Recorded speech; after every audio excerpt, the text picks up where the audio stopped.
Do you know why I am here?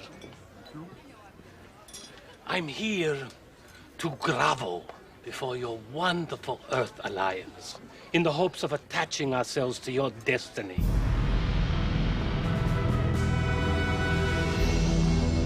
The hardest part of bringing B5 to the screen was the selling of it.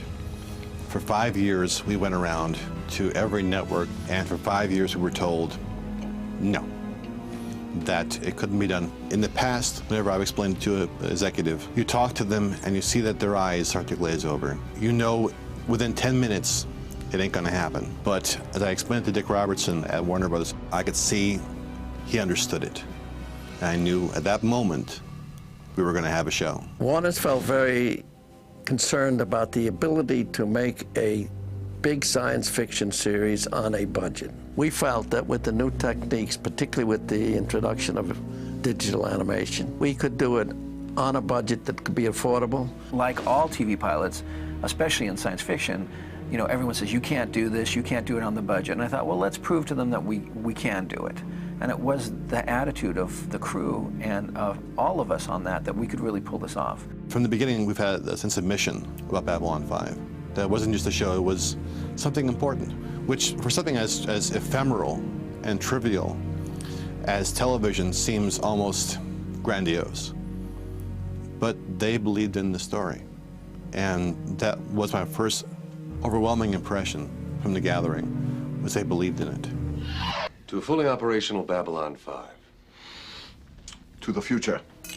Doing the pilot was a big challenge. It's a big learning experience. You know, when you first start up a brand new project with a brand new crew, it's not a finely tuned machine yet.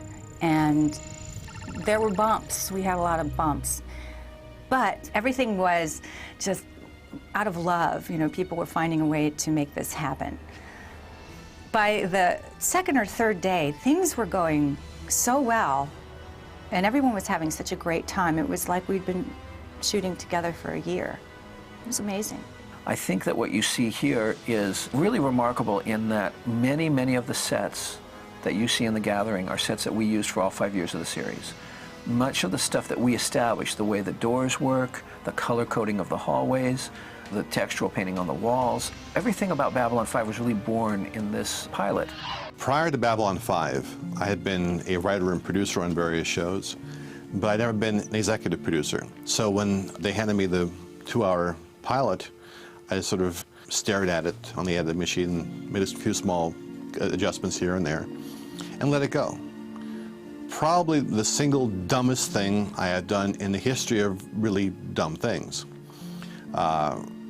And regretted it for years, because what the critics justly complained about, the lack of characterization, the lack of humor, was all stuff that I had allowed to stay on the cutting room floor. It was always a hope to do a re-edit of B5 that was a little truer to the story. So when TNT said, do you want to go back and revise The Gathering to make it what you wanted to be in the first place, I jumped on it. What you see now in The Gathering is much closer to what I had in my head. This is the version to have.